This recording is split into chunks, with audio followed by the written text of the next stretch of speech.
Pansinin yung ilong ni Plasma. May plus pa. Grabe, nakakatakot.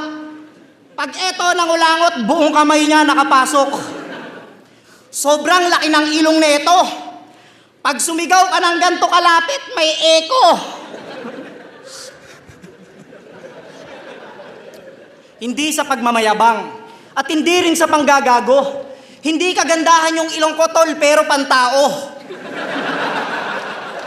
Eh yung sa'yo, wala nang lunas dyan.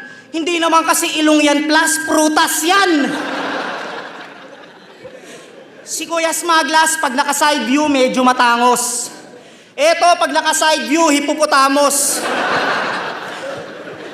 Alam mo yung ilong mo sa unang titig? Pangsisig. Ang kapal eh, oh.